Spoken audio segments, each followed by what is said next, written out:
All right, I told you if you have any questions about body language, just email them to me and I'd answer them. And you emailed them to me and I'm going to answer them. So let's get started. Question 1. Are people who are raised by a narcissistic parent more likely to become involved with or marry one? Yeah. There's this thing called the familiar pattern trap.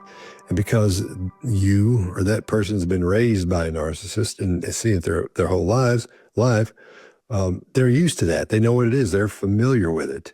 And they become trapped in that familiarity. So because when they get here, they're like, hey, I'm a little kid. I'm just getting, what's going on? And this narcissist is raising them saying, here's the way things are. This is the way people act. So they become attached to it. And it lasts your entire life. Some people can kick out of it. And some people can't because you see it for what it is and go, okay, sometimes it takes a long time and they find out usually as adults, that's what's happened. And they go through that period, that transition period to break away from that. And they may have married another narcissist because that's what they're familiar with. They think that's the kind of people that are the best because that's their family type, in other words. So they're familiar with it and they become trapped in that familiarity of the narcissist. We're going to do a whole thing on narcissists called the Narcissist Awards. We just did the Psychopath Awards, which comes out, this should be Friday, so it should be out on Sunday. And it's pretty good. You'll love it. It's hilarious. In just a few days, the Psychopath Awards is going to premiere. And you do not want to miss it. Everybody showed up. And we had the best time. We really did. And you're going to love it. All the stars of body language and behavior are there. All because you voted. You nominated and then you voted for your favorite psychopaths in each category. And it is wild. You're going to love it. So don't miss it. The Psychopath Awards. We'll talk about that in a minute. Next question. Hey, Scott, do people with higher IQs lie differently? And are they harder to spot? Yeah, because they're more strategic with their lies. They're smarter, so they can structure their lies and make sure they are sound logically. So, and the story sounds real because they can run those scenarios before they answer. Or if it's a question they know is going to be asked, then they can set up that thing so it's a logical progression of things that happen because they're fairly smart. So their lies typically sound more believable because logically they are believable. You go, well, that makes sense. So if you're not paying attention to that and you don't go in and go, okay, let's see why this might be every line of it, why this might not be true, then you might believe them, which is no blame on that person for believing them, but it's pretty tough. It's one of my favorites to deal with, especially if you deal with the psychopathic mind and somebody who's really smart. Like I always say on here, most people are under the impression that psychopaths are brilliant and they're really smart and all this. Sometimes they're just doofuses. They're just idiots. But when you do run across a smart one and they're lying, oh, it's tough. But you can see through it, especially once you figure out what kind of personality type you're dealing with. So, yeah, the smart person, the highly intelligent person is a much better liar. Much better from, strategy to logic to presentation, delivery, the pitch of the lie. Yeah. Hi, Scott. Can you give us a little behind the scenes from the Psychopath Awards? Some details. I've heard it's pretty hush-hush in the in the body language world. Did the experts involved have to sign NDAs?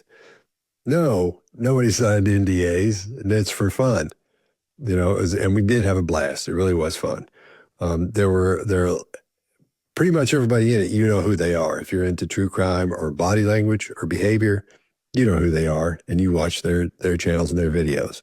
And we're all pretty much friends, so it was easy to get all of them and say, hey, listen, I'm doing this. They're like, yeah, let's do that. So it's turned out to be pretty fun. We have a couple of surprise guests for you in there. The award is this thing. Everybody gets one of these. And it's just that little Friday the 13th bobblehead thing, but the head really doesn't bobble. I think it's more of a statue-looking thing. But that's what they win, is that. So how's that for insider information? Dr. Robert Hare from the Hare Psychopathy checklist, he was going to be on it, but he was moving. He lives in Canada, and he was moving. And during all that, he couldn't do it because there's too much going on. And he's 90 years old, so it's probably tougher for someone who's in that age range to get their thing together and do all that. But hopefully he'll be in the Narcissist Awards, which will be like I was just saying, it'll be the next thing, that award show we do. So that should be fun. But the Psychopath Awards will be here Sunday at 7:30 p.m. Eastern Time. I spend a lot of time studying the signals and cues and tells people throw off, whether they realize it or not. And one of the most fascinating things I've analyzed is how people react to the tasks they subconsciously avoid. You know, I'm talking about, they have that little shoulder shrug, or they'll go back too fast, they'll look away really quick, or maybe even a nervous little laugh when somebody says, yeah, you should probably book a doctor's appointment for that. But then they don't. Why is that? Because the process feels overwhelming, and finding an in-network provider, checking the reviews, then actually locking in an appointment can feel like a mental maze. And that's exactly why I use ZocDoc, ZocDoc, and I really do use it. It's a completely free website that lets you search, compare, and instantly look up appointments with high-quality in-network doctors across nearly every specialty, from mental health to dermatology, primary care to dentistry, and so much more. And when I say I personally use ZocDoc, I really do, and here's what happened.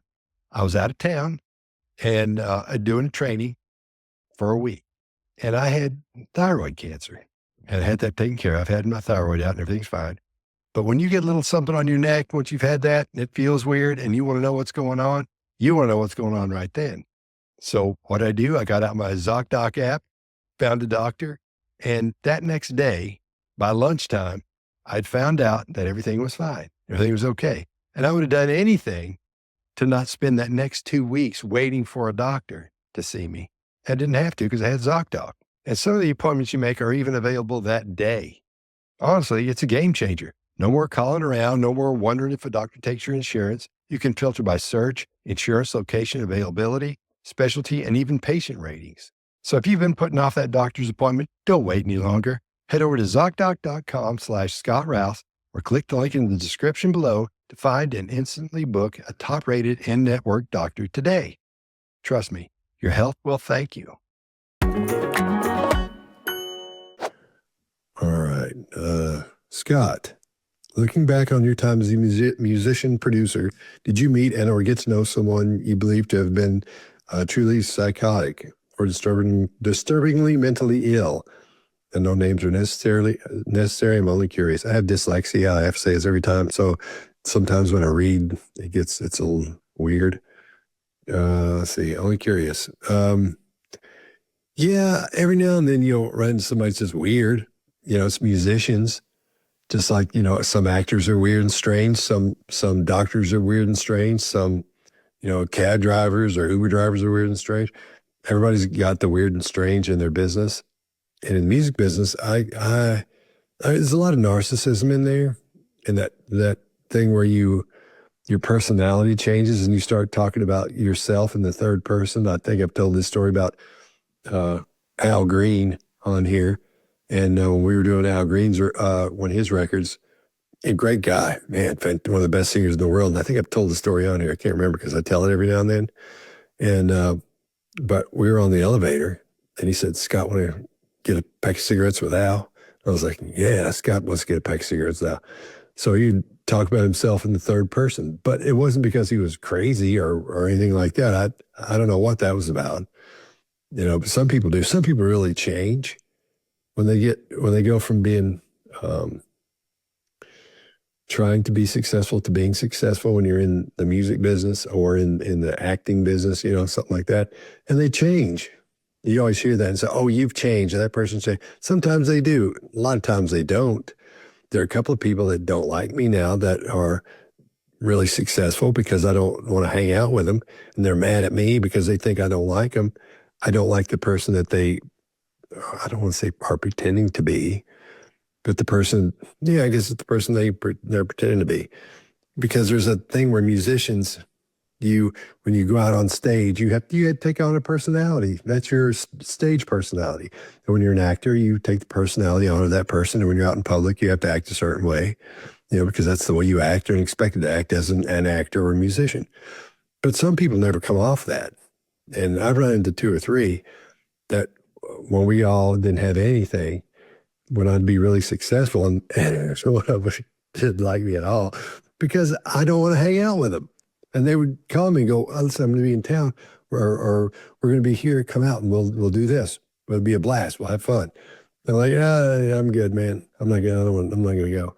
And they were like, and then one time I was confronted. It was like, why don't you ever want to do anything? What's going on? Why don't you want to hang out? I said, because I don't like the person you're being. I don't like who you are now. It's fake. It's not you. You didn't change. You're still in there, but you're that person all the time, and I don't like it. I don't know why I'm telling you that. Well, I guess because somebody asked, but I don't like that. It wigs me out. So don't feel like somebody that you know just because they're famous, you got to hang out with them. Or that you got to be nice and do all that stuff. You got to be yourself, or they're not really your friends anyway. I don't know. Let me listen to me give advice on here. This is what we're here for. I'm a forensic, hi Scott, I'm a forensic psychiatrist and I work with violent predators. I see many psychopaths, and this is based on clinical evaluation and also their PCLR score. PCLR, the Psychopathy checklist revised. That's the Hare Psychopathy checklist. Now, I have one guy with a PCLR score of 36. That's pretty high out of 40. I've been singing for 10 years. Do you suppose he has any genuine interactions with me at this point? I'm sure there are some, nothing obviously from an empathetic standpoint. You should know, since that's your gig, being a forensic psychiatrist, but I know why you're asking. So you're just like, am I right about this? Or what does somebody else think? Yeah, I think, anything from the emotional side, the rest of it's probably just performative. It's probably fake, not much there, depending on how bad the case is, So I don't know. But he's been seen for 10 years. He's coming back for a reason, unless he has to come back, unless he got in trouble and they make him do that, or he's doing that so he looks good. Makes it, I go and do this every week or a month or whatever it is I do. So, yeah, I would say if it's from an emotional standpoint, obviously it's just performative. It'd be fake pretty much. Hi, Scott. When you're watching a movie, can you tell that the actors are acting, or does it look real to you? I was curious. As directors and actors, I wouldn't imagine they're behavior experts, especially with controlling micro expressions, etc. I get asked that all the time on here, but since you talked about micro expressions, we'll talk about that. When you actors, the ones that I like Billy Bob Thornton, and everybody's going to go, well, that's figures, but I really like Brad Pitt. I think he's great, and I think Tom Cruise is great. Everybody goes, well, of course, Tom, but I do. I think he's a great actor because the emotions that you see on him look real from a clinical perspective, in my opinion. Because sometimes you do see, on some actors, you do see the micro expressions that should be there, and that's because they're actually emoting properly. They feel those emotions when they're acting. It's crazy. You and I think, well, acting is easy because you see somebody acting and you think, I could do that, but you got to memorize all that stuff and then deliver it like you've never said it before and all that. While there's like cameras and 40 people standing around, so it'd be pretty tough. But being able to do that successfully, you have some people who just look like they're acting, but they're really successful too. I'm not going to name any names. Not that I would know any. Or they'd say, George Clooney, I don't like him. I don't think he's a great actor. I think he acts from a what would you call it?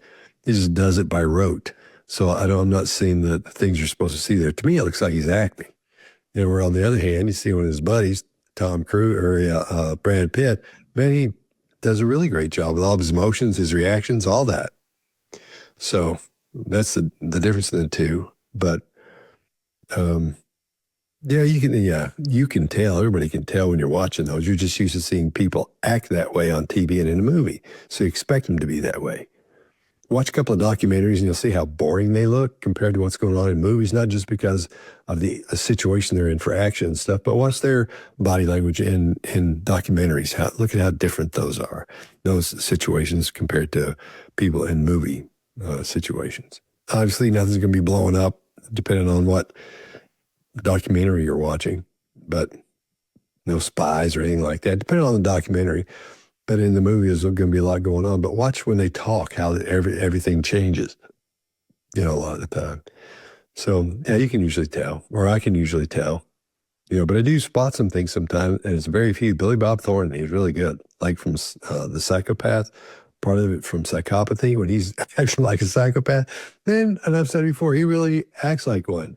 Javier Bard, I don't know his last name, the guy from No Country for Old Men. That's probably the best one ever, for me, him, and then Billy Bob Thornton. They're the best psychopaths. I mean, they really pull it off really well, especially Javier. And not that Billy Bob Thornton doesn't do it well, but it was a different situation. The one in Fargo, when Billy Bob Thornton was a psychopath, wow, that was really good. Hi, Scott. I was wondering if it is possible to notice signs of deception if a person is lying to themselves and then relaying that deception. I just have to talk about from an interrogation standpoint. Even if they've lied to themselves, they've talked themselves into thinking, or they didn't do something, after a while it comes out because you can talk them right out of it. It takes a little while sometimes, but it's, like George Costanza said on Seinfeld, if you believe it, you're not lying, So, but if you do believe it, most likely you're not going to show the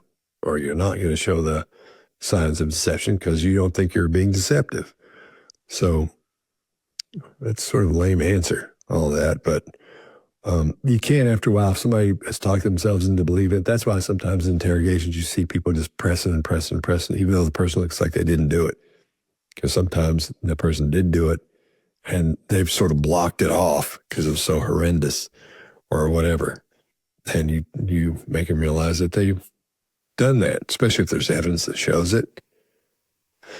That makes it easier. Okay. When there are group and family pictures done at Christmas, holidays, and parties, what can we read from the distance between spouses, parents huddling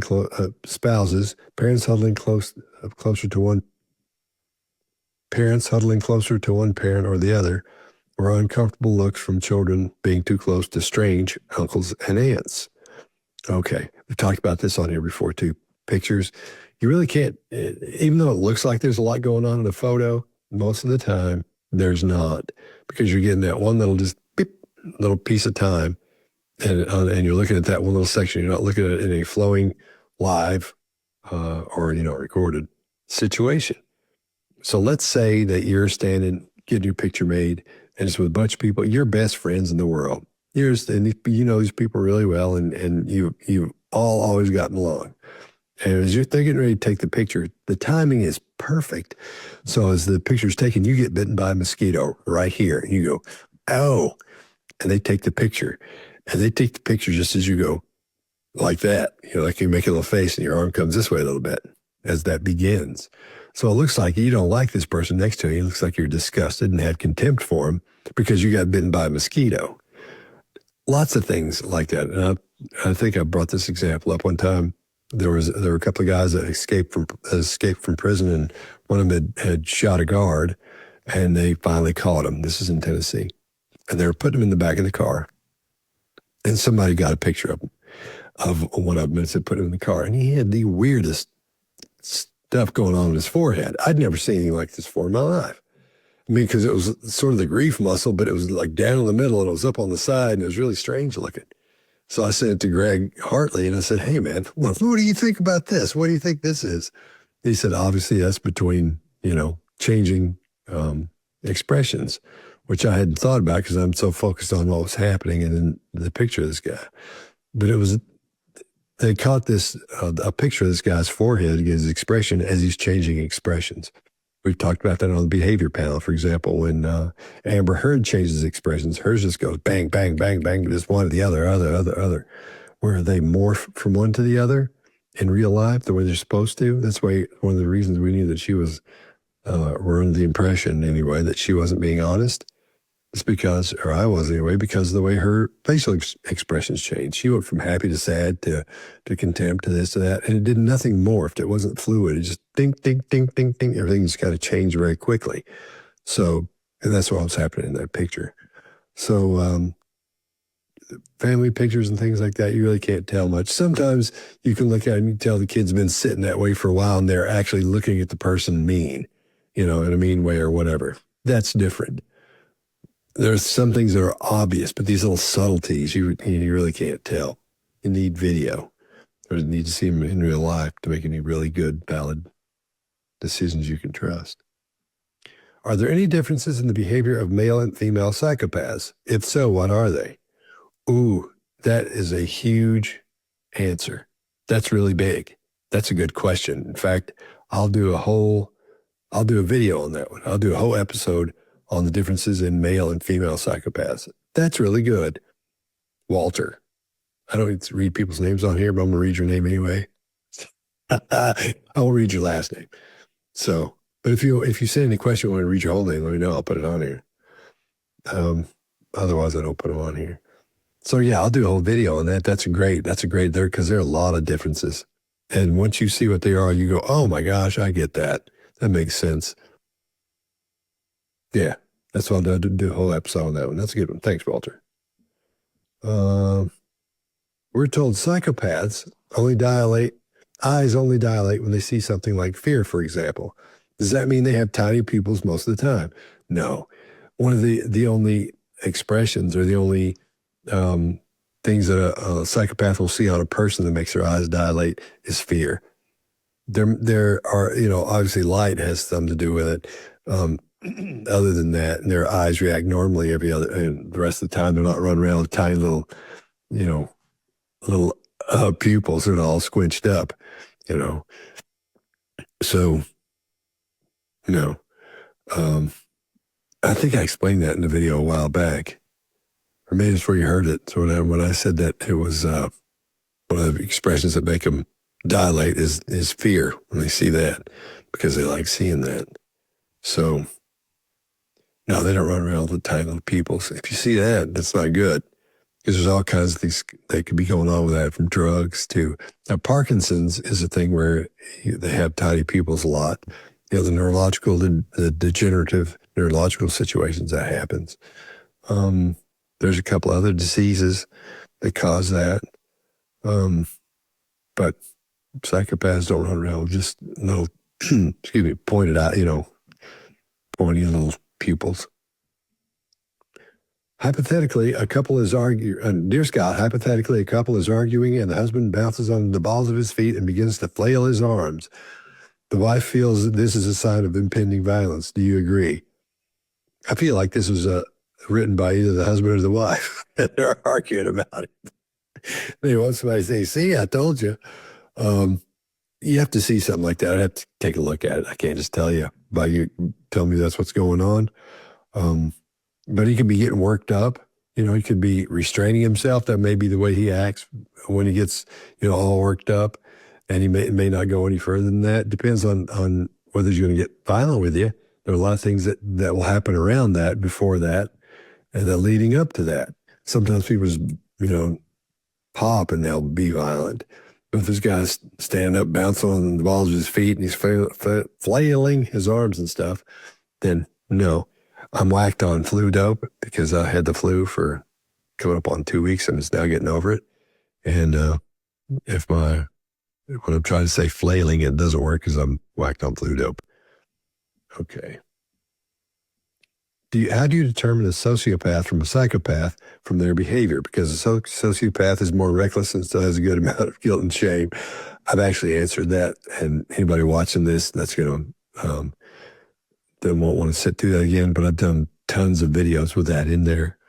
So, dear Scott, being an expert in behavior, when you meet someone who you really don't like, do you use body language to mess with them, especially if they are a blowhard or a liar?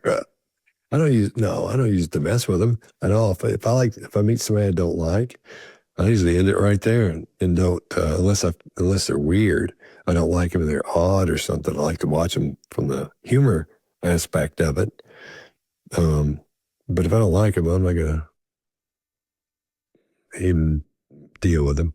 See, dear Scott, I was wondering if you would consider having the ability to read body language a blessing or a curse when it comes to everyday life. For instance, when someone is mastering the art of body language, would you find, would they find this brings it begins to hinder their relationships and friendships, new and established?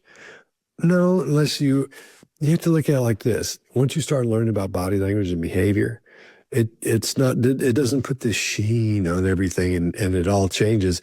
It just lets you have a better understanding of what that person is talking about or dealing with or how they feel about things. I think that's one of the reasons I got into it, was one, to understand how they were feeling about things. Have a better understanding of that. A lot of people, that's why they get into it. Because and it's a thing where a lot of people use their phones. Everybody uses their phones in entertainment. I do too when I'm bored. But if you're in public, let's say if you're in line at the bank or a carpet store or wherever you are waiting, or in a restaurant waiting on your seat, and you don't want to be on your phone, man, it's showtime. I mean, because there's people everywhere. There's enough people where you have to wait. You can sit there and watch people. It's fascinating. Now I'm going to go nerd out on you a little bit, but for me, it's fascinating. Excuse me. Because you can see all the things you studied. You can see adapters. You can see the different, illustrators. You can see all kinds of things. You see when someone might be, being dishonest. You can see when people have been dating for a while, have been married for a while, or you can see if there's problems in that relationship. What would look to you like problems in that relationship?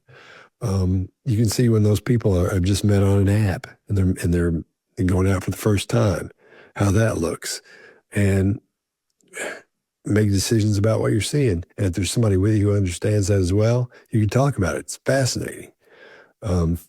One time, Greg Hartley and I we were eating somewhere, and then when you go out and eat, you'll find yourself scanning the room more, watching what's going on, because you want to make sure everything's okay. And I noticed this one guy that was coming and going out of the restaurant. So we were like, well, this place is getting ready to get robbed, is what it looked like. It happened very quickly. All these things were happening. It wasn't like we didn't sit there for 30 minutes and watch everything. Some things happened. So we prepared ourselves in case that was getting ready to happen. We decided what we were going to do, but it really looked like something was happening. And I think what happened was they changed their mind for some reason when that was going on. And then we did some things afterwards to make sure these people had a heads up what was going on. And I'm sure on their video, you could see what was happening. But having that ability to understand what other people are thinking and how they're feeling about things, I like having that ability to do that. Dear Scott, is a lack of spontaneity in speech a marker for psychopathy? That can be a behavioral indicator, but it's not a definitive marker in and end of itself. How does that sound? That sounds like, to me, my answer does. But in other words, yeah, it can be. It can be. It depends on what's going on. Depends on that person. You have to find out that personality type as you ask questions, and get to know that person from that perspective. But yeah, it can. And on the other hand, it's tough. So that's a lame answer. It really is, but I don't know how to give you that answer any better than that. I'm sorry about that. Hey, Scott, can a psychopath make a good behavior analyst and interrogator? Is caring about people an important or required element in succeeding in roles like that?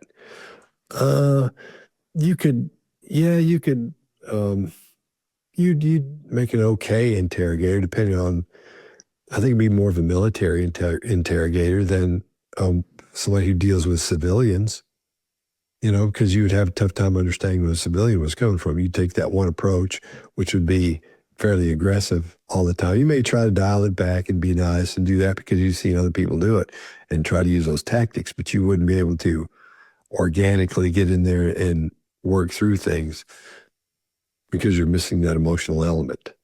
So I think they'd make a good one in the military from the way they are in SEER school and the things that need to be done in that arena.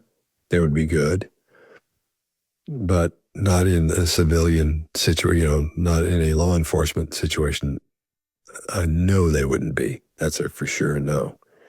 So, hi, Scott. My question is, can a psychopath be reformed? That's from Pam.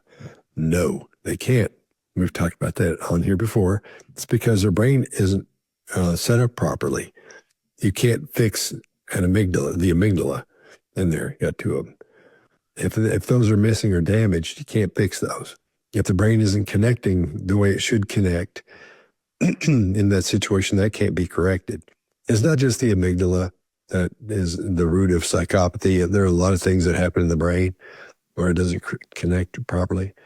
But no, you can't fix that. If you are one, you are one. Now, you can become one if you have an accident. I'm sure you've heard the stories where people got hit by a car or were in an accident or had a stroke or something like that and turned off parts of their brain and had that personality type after that. The personality was totally different. So that can happen. So brain damage can can make that happen to you, but you can't fix it. You can't fix psychopathy. I mean, true clinical psychopath. Let's see what's next. Hi, Scott. Do you analyze a known pathological liar differently than a regular person? Well, even though they're known as a pathological liar, you got to start out at point one and just make sure, unless you know them. But if you're interrogating, you probably don't. No, analyze, not interrogate. Do you analyze a pathological liar differently? Yeah, I probably do. I'm probably on guard a little bit more. I'm already watching for the stuff. Usually when somebody lies and I catch it, it's because it hits me wrong. When I ask them something, the answer comes out, I go, ooh, that's something not right about that. Let me ask about that. Whereas a person where everybody says, this guy's fully, he lies for sport or whatever. I'm just on for listening to that. And the first little thing that sounds out of whack, then I'll be focusing on that. Nothing I'll say, oh, you're lying. They probably never think I knew they weren't being honest. That's the way I would suggest you approach that too. There's no need to let everybody know that you are interested in that because they'd be ready for it. And we talked about the intelligent liar earlier. They'll try to craft their lies better to get them past you if they need to lie to you for some reason. So nothing wrong with saying you're into body language and behavior, but don't say you're using it, in other words. Because what I always say is I'm fascinated by this, and I'm interested in that. I'm trying to learn about this and that. So when I was young, what I learned from the older people that were teaching me that was the approach, especially at that age because I was fairly young. I mean, real young, high school, and that was about not telling people I was keeping an eye on them because automatically, how it is in high school, automatically you'd be, circled up and put over there socially because everybody be aware of it and ready for it. You'd be known for that. So you really got to be careful when it comes to that. You can say you're interested in it. There's nothing wrong with that at all. Or say you really like it and like watching it and learning about it. But don't tell people you use it. I wouldn't suggest. Okay, my ex-husband takes on personalities of whoever he is around, even his accent, his interest in music, and his habits, etc. He would change on a dime. It's the wildest thing. Is this low self-esteem or a psychopathic thing? So in other words, whoever this guy gets around starts acting like him, like a chameleon. There's a movie that Woody Allen did called Zelig, Z-E-L-I-G. You watch that movie, it's hilarious. And it's weird too. But maybe he had a problem as a kid and was trying to get along so hard with everybody, he found that he could act more like that person and get along with them. There's a million different reasons someone would act that way. Not a million, but maybe 9. But if he's somebody that you love and get along with, and he shouldn't sound like a psychopath doing that. And usually they don't go that hard when they're doing it. You see yourself in a psychopath because they mimic you, but they don't literally mimic your accent. No, they may hint at it. You know, remember when Obama would go to the South, he would start throwing that Southern accent on. And who else does that? George Bush, when he would when he would go deeper into Texas, his accent would get even heavier. When you be talking to people there or wherever you go in the country, your accent changes a little so you can get along with them better. Yeah, it's cornball because it's so obvious when it happens. But your husband, he's really brave or he's really good at that. Dear Scott, what difference does having a lawyer make in an interrogation? All the difference in the world. If you ever get interrogated, you get yourself a lawyer. That's the first thing you want to do. I don't care what anybody says to you. I don't care because what happens is this. They're coming in and say, okay, we're going to talk to you, whatever. You say, I want a lawyer. And then they'll say this, are you sure? And they'll start talking again. You say, I'm damn sure. I want my attorney. I'm not saying anything until he gets here. And then do not say another word. Well, what do you think about this? That just do this. Don't say, I told you I'm not saying anything. Don't do any of that. Just don't say a word. Because you never know, man. These days, you got to be careful. So if you ever get in trouble for something, you didn't do it, do not say a word. Hi, Scott. When somebody you know is speaking to you, not at the start of a sentence to call your name or to get your attention in order to initiate a conversation, and they use your full name, which they usually don't, in the middle of a sentence, what does that mean? I think it means you're in trouble. That's my wife. That's when I hear my full name. I don't even hear my full name at the doctor or at anywhere else. It's just I hear my full name and I know something's up. So that's what I would think about that. Sounds like you're in trouble. Hi, Scott. I get why a psychopath would manipulate to get people to like them, but why do they do weird things like cut people's heads off? Crazy, man. I don't know. Sometimes it's almost like they're fascinated with what's going to happen when they do that, or it gives them an extra buzz when they're being that violent.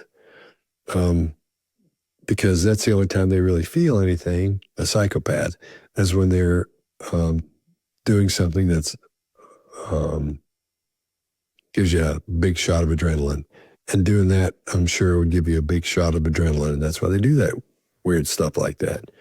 So and just having talked to people about all that, about those situations, that's my take on it. And that's my understanding of it. And it completely makes sense to me, having known, I'm trying to word that correctly. Yeah, I think it's because I've talked to people who have seen those situations and talked to those people. And it's because it gives them a buzz. It's the adrenaline. Hi, Scott. My question is, do psychopaths cry? I know the issue with the limbic system prevents empathy and sympathy and emotions, but they are said to mimic expressions and emotions. Is that a behavior they can learn to copy? Yeah, that's mostly performative, 99% of it, because they can't feel empathy, so they don't feel sorry for somebody. They can feel, I'm sure, a little bad for themselves, because they want something from the narcissistic point of view. They're the highest form of narcissist there is the psychopath. I always say all psychopaths are narcissists, but not all narcissists are psychopaths. And that's true. You hear people say, that's not true, because no, it is. It is. I'm telling you, it is. Video me saying it, catch it, whatever. It is. All psychopaths are narcissists, but not all narcissists are psychopaths. That's a fact. Look it up. So, man, I can tell I have the flu and I'm on flu dope because the way I'm acting. I'm getting all worked up on that one. Let's see. So anyway, it's mostly performative. It's fake. That's why they can't really cry. Hi, Scott. For years, I've heard people say you can smell fear. What does fear smell like? Yeah, it does have a smell. It's like burnt spinach and poop. They don't do either one of those, but that's what their clothes smell like. So, and I've only experienced that a couple of times with people. And that's what it smelled like to me. To other people, it smells a little bit different than that. But for me, that's what it was like. Burnt spinach and poop. I got the flu. Hey, Scott, do lawyers study body language? Yeah, not all of them, but a lot of them do. I know because I trained them in it. And some of them are great friends of mine over the years because they will stay up on top of what's happening. So, yeah, a lot of them do, not because they want to spot liars and this, that, and the other thing. It helps a lot. If you're an attorney, you understand that, especially in preparation, because you don't have to hire me to come and help you prep your client for the stand, to be a witness. Not because you're going to teach them how to lie. I don't deal with those people. If I think you're going to do that, and I talk to them about it a little while beforehand, I don't just go get hired and go in, all right, let's get started. No, I want to find out how they're going to use it. So they're trying to get the person to feel calm and to look calm and all that. So that's one thing. You have to have witness preparation. And that's one of the things, because some people just freak out. Everybody think because they freak out that they're guilty, even though they're innocent. So you got to show them how to look and act calm and remain calm. But if that person wasn't being honest, you could still get in there and they're going to throw off things that will show you they're not being honest. So there's no way you can hide dishonesty just because you know body language. All right, I'm going to wrap this up because I got to go to bed. I got to go back to bed. This will be known as the flu episode. So I appreciate you being here. Thank you so much. I'll see you Sunday night on the Psychopath Awards. And if you have any questions about body language, just send them to me and I'll answer them. Bodylanguagequestions@gmail.com.